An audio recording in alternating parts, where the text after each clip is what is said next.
During the election campaign, the state of the economy dominated the debates. It's been affected by a combination of US sanctions and mismanagement in the past years. Despite the promises that have been made, the problems won't be easy to fix. We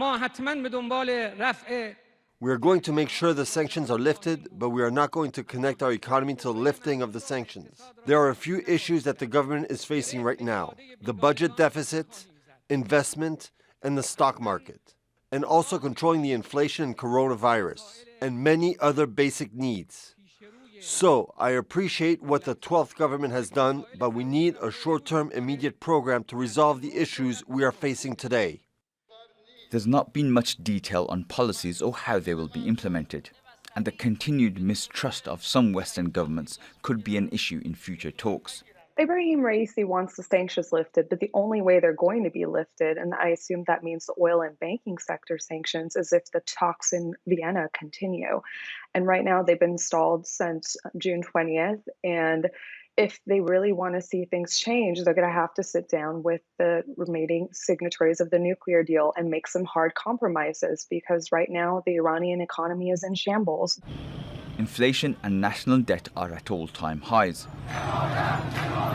Recent protests over water shortages in Khuzestan have seen solidarity protests in the capital, Tehran.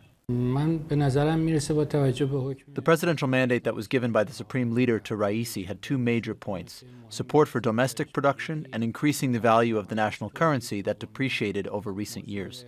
Both of these issues are related to government's revenues and economic prosperity.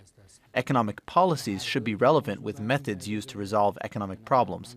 That, in return, would lead to increasing prosperity, family income, employment, and enlarging families' food baskets.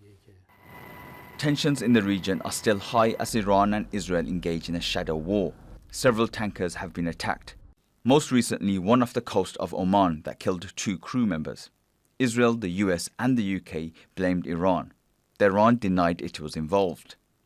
The last year has seen Iran's nuclear facilities attacked, the country's top scientists assassinated, and a conservative-led parliament responding by restricting international inspections of Iran's nuclear facilities. Ebrahim Raisi is seen as the chosen candidate of the political establishment. But if he cannot address the immediate and pressing issues of the economy and sanctions, his political future and ascendancy could be affected. Baig, Al Jazeera.